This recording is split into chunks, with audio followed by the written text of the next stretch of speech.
پاکستان جنوبی اور وسطی ایشیا میں رابطے کا ذریعہ، خطے میں کلیدی حیثیت۔ اسلام آباد میں ریجنل ٹرانسپورٹ منسٹر کانفرنس 2025 سے خطاب کرتے ہوئے اسحاق ڈار کا کہنا تھا کہ پاکستان علاقائی رابطوں کو بڑھانے میں اہم کردار ادا کر رہا ہے۔ معاشی ترقی میں ٹرانسپورٹ کا شعبہ کلیدی حیثیت رکھتا ہے۔ علاقائی روابط کا فروغ اجتماعی ترقی کے لیے ناگزیر ہے۔ ان کا کہنا ہے کہ پاکستان کی شاہراہیں علاقائی رابطہ کاری میں کردار ادا کر رہی ہیں۔ حکومت ریل اور روڈ نیٹ ورک کو ترجیحی بنیادوں پر فروغ دے رہی ہے۔ روابط کے فروغ سے ہی اجتماعی ترقی کا ہدف حاصل کیا جا سکتا ہے۔ نائب وزیر اعظم اسحاق ڈار نے کہا کہ سی پیک کے تحت روڈ منصوبے رابطوں کے حوالے سے اہم ہیں۔ پاکستان اور ازبکستان کے درمیان ریلوے نیٹ ورک کا منصوبہ زیر غور ہے۔ پاکستان جنوبی اور وسطی ایشیا کے ساتھ تجارت کے فروغ کے لیے پرعزم ہے۔ ان کا کہنا تھا کہ بجلی کے منصوبے توانائی میں کفالت کے حوالے سے اہم ہیں۔ ہم اپنی بندرگاہوں کو جدید خطوط پر استوار کر رہے ہیں۔ ہم ای پورٹ کے منصوبے پر بھی کام کر رہے ہیں۔ پاکستان برآمدات پر مبنی معاشی ترقی کے لیے اقدامات کر رہا ہے۔ کانفرنس سے خطاب کرتے ہوئے وزیر ٹرانسپورٹ علیم خان کا کہنا ہے کہ ٹرانسپورٹ کا مربوط نظام کسی بھی ملک کی ترقی کے لیے نہایت اہمیت رکھتا ہے۔ پاکستان شعبہ ٹرانسپورٹ میں جدید ٹیکنالوجی کو بروئے کار لا رہا ہے تاکہ اس کے نظام میں مزید بہتری لائی جا سکے۔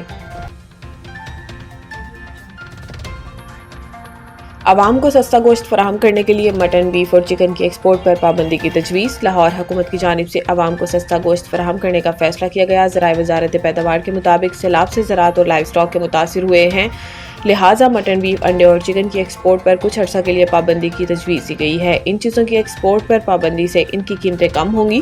ذرائع کا بتانا ہے کہ گوشت کی بے جا بڑھتی قیمتوں کا اثر چکن پر بھی پڑ رہا ہے۔ وزارت پیداوار کے ذرائع کے مطابق بیف کی سرکاری قیمت 800 اور مٹن کی 1600 روپے کلو ہے۔ لاہور سمیت ملک کے کسی شہر میں سرکاری قیمت پر گوشت نہیں بیچا جا رہا۔ ذرائع کا کہنا ہے کہ مٹن 2500 سے 3000 روپے فی کلو بیچا جا رہا ہے۔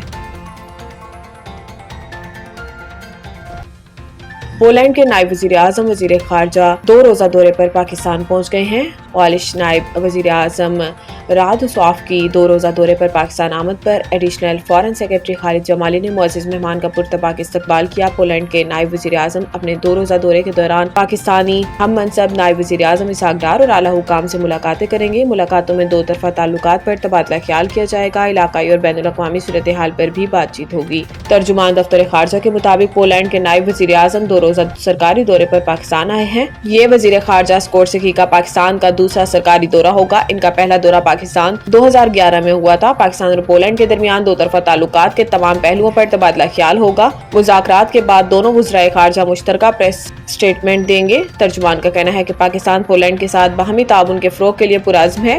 سفارتی ذرائع کا کہنا ہے کہ پولش وزیر خارجہ یہ 2 روزہ دورہ وزیر خارجہ اسحاق ڈار کی دعوت پر کر رہے ہیں۔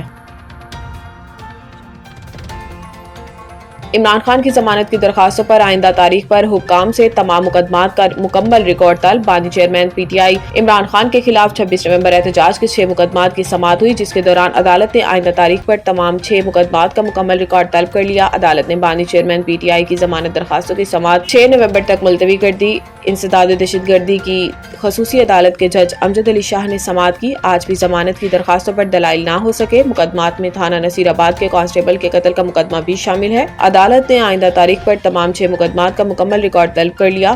مقدمات میں بشرا بی بی سمیت تمام ملزمان کی ضمانتیں منظور ہو چکی ہیں۔ لاہور آج بھی دنیا کے آلودہ ترین شہروں کی فہرست میں پہلے نمبر پر آ گیا۔ لاہور کی فضا آج بھی آلودہ اور مضر صحت ہے۔ دنیا کے آلودہ ترین شہروں میں لاہور پہلے نمبر پر۔ لاہور کا ایئر کوالٹی انڈیکس 253 ریکارڈ کیا گیا، جبکہ صبح 7 بجے سے پہلے لاہور کی برکی روڈ کے علاقے میں AQI 485 ریکارڈ کیا گیا۔ لاہور کے ساتھ ساتھ پنجاب کے دیگر شہروں کی فضا بھی انتہائی مضر صحت ہے۔ دنیا کے آلودہ ترین شہروں کی فہرست میں بھارتی دارالحکومت نئی دہلی کا دوسرا، جبکہ عراق کا دارالحکومت بغداد کا تیسرا نمبر ہے۔ ایئر کوالٹی انڈیکس میں کراچی 181 AQI کے ساتھ چوتھے نمبر پر موجود ہے، جبکہ بھارتی شہر کلکتہ کا 5واں نمبر ہے۔